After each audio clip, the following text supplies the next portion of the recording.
Welcome to another episode of The Brand Called You, a podcast and podcast show that brings you leadership lessons, knowledge, experience, and wisdom from hundreds of successful individuals from around the world. I am your host, Ashutosh Garg, and today I'm delighted to welcome a very, very accomplished corporate manager turned entrepreneur, Dr. Rajiv Mathur. Rajiv, welcome to the show. Thank you, Ashutosh. It's indeed a pleasure to be on your show today. Thank you. Rajiv is the managing director of the Fuel Delivery, an on-demand fuel delivery service. He's also a talk show host of a show titled Jaane Anjaane. So Rajiv, before we get into the fuel delivery, tell me about the reason you decided to take the plunge as an entrepreneur from a corporate world. Okay, very interesting question and very difficult to answer, Ashutosh. I have spent about 30 years into the security and safety domain. Mm-hmm. Because of this lockdown, etc., me and one of our colleagues, who's also the founder of the Fuel Delivery, we were thinking that in this lockdown time, everything is delivered at home. Mm. Everything is being delivered at home. Why can't we deliver fuel? Correct. So from doing businesses for other brands, other companies, we thought let's do into it. And lockdown is the right time to start anything which is new. Mm-hmm. That's how to get into this one. Mm-hmm. Very interesting. So let's talk about the fuel delivery. You just mentioned that you started it because of the lockdown, but tell me a little bit about the logic for being able to deliver fuel when it's so easily available everywhere. And why did you decide to focus only on diesel? Okay, so Government of India is trying to address the last mile issue of diesel delivery. Because there are a lot of equipment, machineries like generator set, equipment, mining equipment, agriculture equipment, which require diesel to run. So with some hit and trials, the government was trying to do it. But as I just said, we were thinking that, when everything is being delivered at home, why can't petrol be delivered at home? That's what we thought. But when we got into this, nitty-gritty is more, then we realized that Government of India only allows diesel to be delivered. I see. Okay. Because petrol is highly inflammable and it's a little unsafe to carry. Mm-hmm. There are many equipments that are run on diesel which cannot come to the petrol pump. Okay. That is what Government of India wanted to address. The Ministry of Petroleum and Natural Gas and DPI started a scheme of DDD, doorstep delivery of diesel. Okay. Startups like us as fuel ends. It's a new term. Fuel entrepreneurs. Fuel ends. So that's how it started. So Government of India only permits diesel to be delivered for equipment that cannot come to the petrol station. So this is happening for I don't know how many years in our country. Somebody is carrying it on a rickshaw, somebody is carrying it in a tempo, and little unsafe means and chances of pilferage, adulteration, etc. So this is what the entire idea is to address this, and largely it is about B2B. Okay. It's not. I mean, we cannot come and deliver diesel for your car, but if you have a diesel car, you can deliver. No, cannot. I see. Okay. The car can come to the petrol pump. Instead, cannot. Okay, understand. That's a very simple definition. Understand. And you mentioned that the Government of India is actually encouraging delivery of diesel to people's condominiums for whatever else. What are some of the challenges of delivery of diesel? Okay. See, first of all, it's the mindset. We have learned, realized, are availing all facilities that can come home from, daily groceries, clothing, etc. And the diesel or fuel can come. So making people realize that, we can deliver diesel uh, at your premises is first challenge. Second is that already this is existing, maybe very unorganized way, but this already exists. So the local fuel stations or your people, your staff can go and fetch it from the diesel. So diesel is coming. Mm-hmm. So this is a more convenient way, easier way, ensures quality, quantity, time scheduling of delivery of diesel, and of course safe. So these are one of the challenges. The second, and to be honest, the third, and to be honest here, as I said, this is a B2B business, and most of the businesses expect credit. Okay. So that's how it works. So they expect credit on everything. It's not that it is credit, so to say, but that's a processing time that they require. The oil marketing companies, do not give us or perhaps to that kind of credit. So sometimes that becomes a challenge for us, especially like the startups like us. So that becomes a challenge sometimes. Very interesting. And again, when I was reading about you, it was fascinating that in such a established business with such a wide distribution of petroleum products,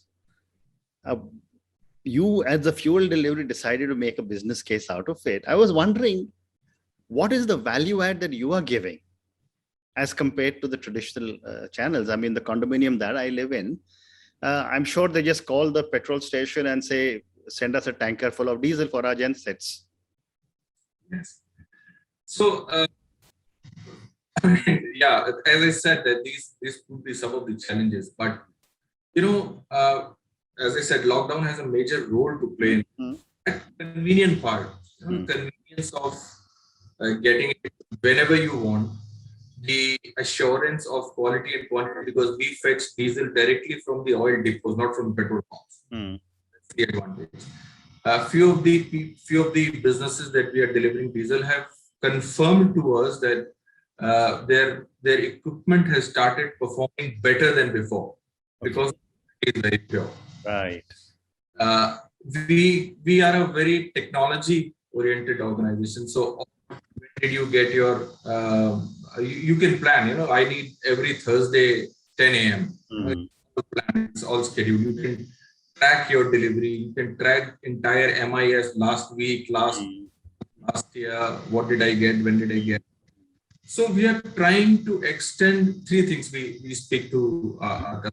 We are giving them convenience. We are giving them compliance, and we are cost benefit. Now, cost benefit in terms of the time and money and the energy they spend or somebody spend while going to the and coming back, or asking the petrol station to deliver. I mean, there are chances of pilferage, adulteration, etc. So that's an indirect cost saving. The best part, Ashutosh, in our business is that we are selling everything but diesel, because diesel is something that places like condominiums that you said they require. I mean, what said and done. Assets require diesel. The construction equipment require diesel. The agriculture require diesel. So we're selling convenience, the assurance of quality and quantity, and it's helping us. And so far, so good. Amazing. So I also heard some horror stories about the quality, where people say that because fuel is lighter than water, unorganized sector tends to put water in their tankers with fuel floating on top, and nobody really knows how much has been really, transferred into the big tanks at the customer site. What are your thoughts on this? I mean, this is going to go on air shortly, and okay. So I would are intentionally or unintentionally. I do not. I mean, I don't want to comment on that. Sure. Okay. Pilferages, adulteration, and they're happening while there is a transaction. Fuel comes from the depot to the petrol station, from petrol station to the canister or to the drum. Mm. from there to a drum stored in the customer's place, and from that drum into the equipment. Correct. I'm saying if intentionally everything is fine, but there is still a chance of wastage there. Mm. Mixing of water, I don't think that's possible, but Fair enough. I mean, biodiesel, etc., could be. There are possibilities and there are chances. okay. And you mentioned that you're using a lot of technology. Help us understand for my viewers and listeners, what kind of technology are you using other than databases? So we are an on-demand app-based service. Mhm. App is one way of delivery, ordering diesel from us. Mhm. You can do it on an email, you can do it on a toll-free number, but everything is automated. Now, once an order is placed on us, a unique OTP is generated with a GPS location where it has to deliver. Mhm. Now, once our Bowser is a tanker with a dispensing unit, exactly a petrol pump. So our Bowser is like a petrol pump on wheels. Mm. Once it starts from the oil depot, once we track that this is where the Bowser is going, if it stops for more than 5 minutes at a location, we at our control room get a pop-up. Mm. If the change in quantity of diesel inside the Bowser, we will get a notification. Mhm. If the nozzle or the dispensing unit is operated, first of all, it won't operate because unless and until it doesn't reaches the GPS location given in the order, and then the ODP is fed the dispensing unit, only then exact quantity which has been ordered will be dispensed. Okay. So the complete use of AI and machine learning, so it ensures, first of all, quality, quantity, and prestige. Mhm. One can also track when is it coming. You can actually see on the app where is the Bowser which is coming to your location. Fascinating. So now let's move, Rajiv, to your talk show, Jaane Anjane. Tell me about this talk show and what was your motivation to start it? Ashutosh, as the name suggests, Jaane Anjane, it's like Jaane Mane Logon ki Anjane Mane. No unknown things about known people. That's the objective. As I said, I've spent about 30 years in the security and safety domain, which is kind of a very serious business. All the time we keep talking about problems and situations to address. And there is a large manpower, human resource behind this industry. The world in India, by the way. So during these lockdown times, we were having a lot of webinars, e-conferences, etc. And security was under stress. So all these webinars were getting serious. The next one was, more serious than the previous one, and like that. So I thought there has to be something with the stalwarts of the industry that they always talk so serious about the business, but what is their what are they when they are not wearing that professional hat? So that was and I started. Of course, I have not done many episodes. I mean, 22, 23 only. These are all the stalwarts of the security industry who otherwise have a very, very fascinating profile when they are not wearing the security. So the objective was all these serious, very, very famous security people. What do they do otherwise? And very interesting people who are at very senior positions. They are very good cook. They sing well. They know how to do carpentry. Their youth stories of their youth. The stories of how they got get married. Or the children. So in this show I talk about. See, this is season 1. I talk about everything but security to people from the security industry.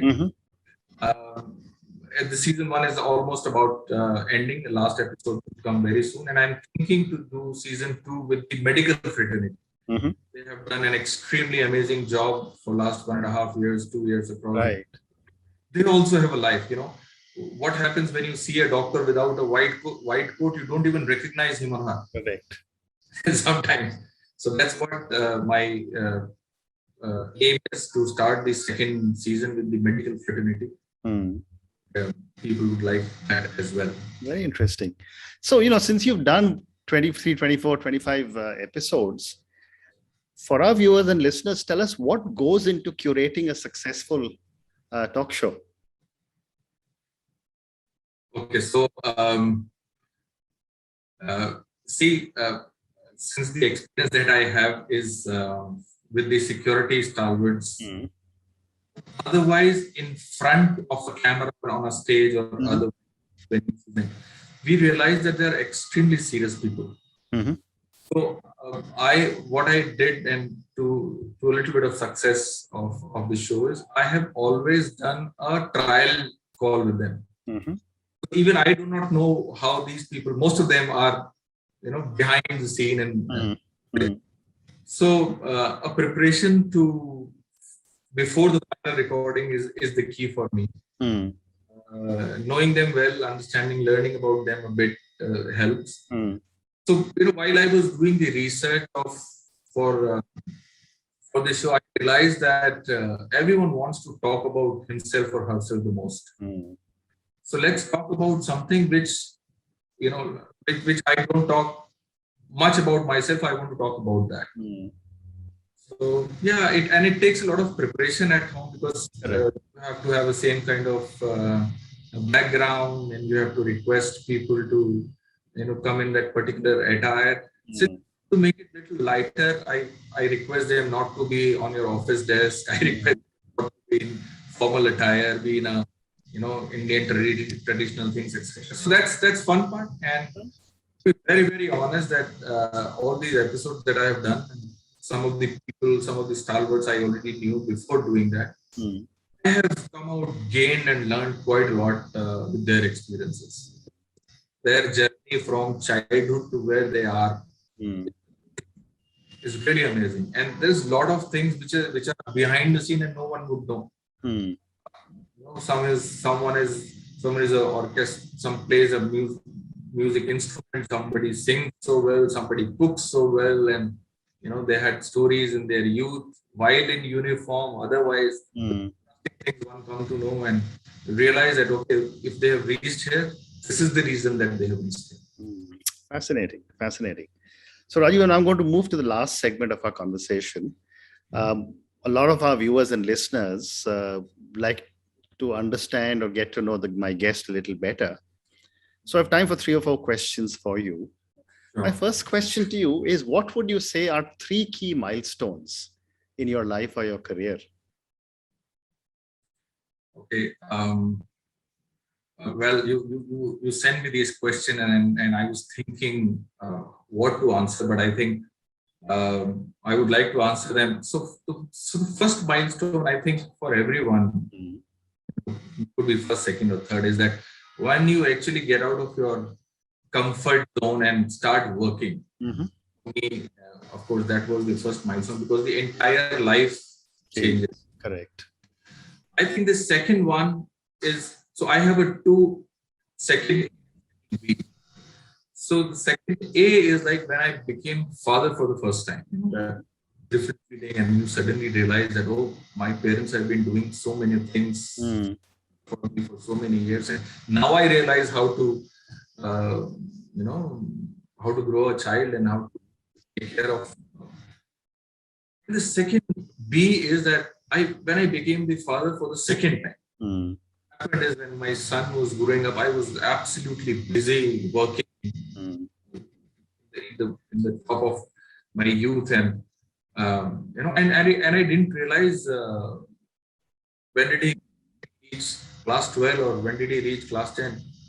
So I ensured when my daughter was born that I'm not going to miss her growing age now, which I missed for my son. So that was a very important milestone in my life. Wonderful. The third one, and last but not the least, is very recent. When after such a long professional career, leaving a cushy job and heading large organization, I got into this business, and that too when everything was uncertain, when everything was questionable, and that too into a business which I had no background of. I think this is very, very important and big milestone. Amazing, amazing. So I have time for two more questions, and I was trying to decide what to ask you. But my next question is a question on failure. I've often said this. In fact, I have a new book that was published in March on failure. And I've often said that parents in India or South Asia or Asia don't teach children, and you and I are both parents, don't teach children it's okay to fail. We've always been taught, come first in class, go to head of the line, etc., etc. And that manifests itself in our behavior patterns. My question to you is, what have been some of your learnings from some of your mistakes? Well,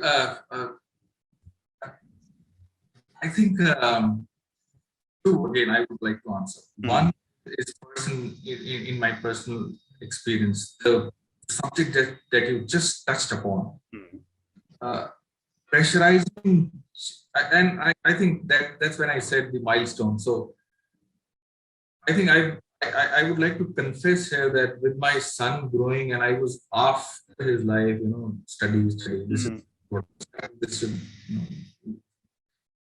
and we didn't realize that we are trying to force a child what he did. But now when I see and when I look back, he decided his career, he decided his life. I think he was 5 or 6 years old. He got into that profession. Amazing.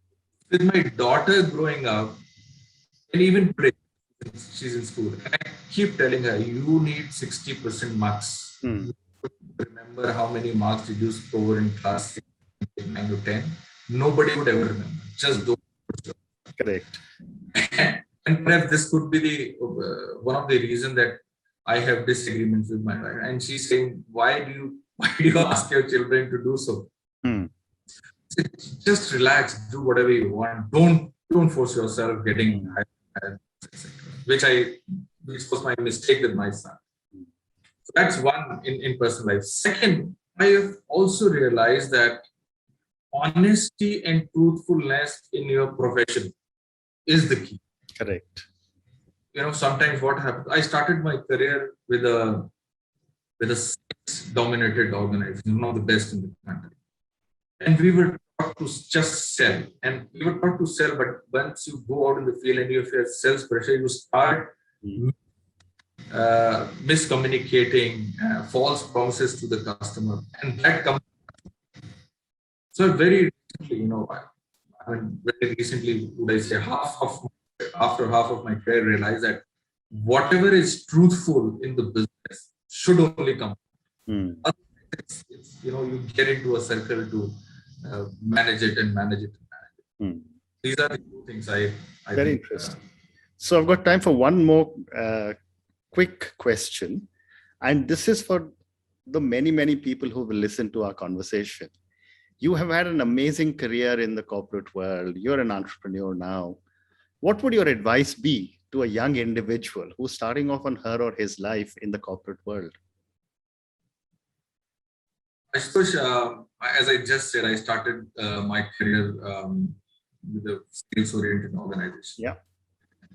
So I was expecting a promotion, and I was kind of due for a promotion.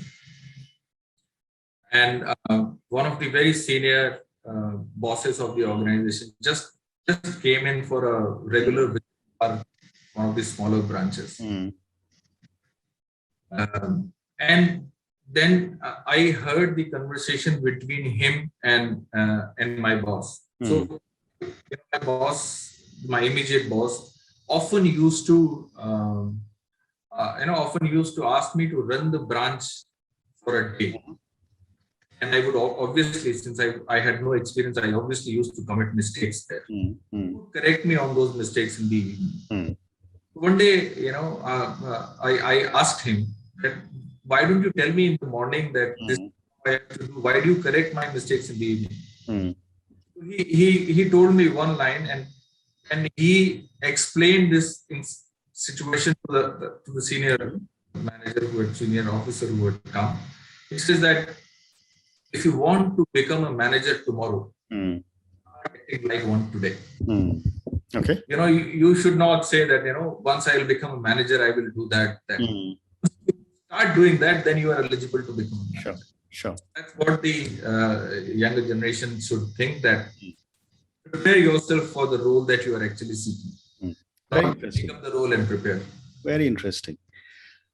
Rajiv, on that note, thank you very much. It has been such a pleasure speaking to you. Thank you for talking to me in so much detail about your passion program, the fuel delivery.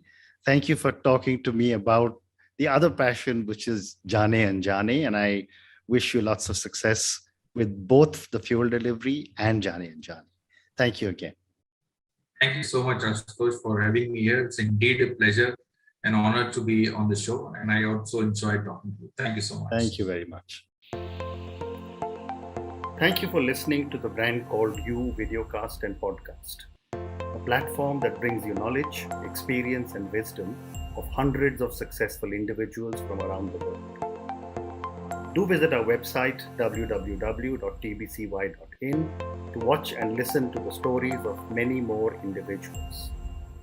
You can also follow us on YouTube, Facebook, Instagram, and Twitter. Just search for the Brand Called You.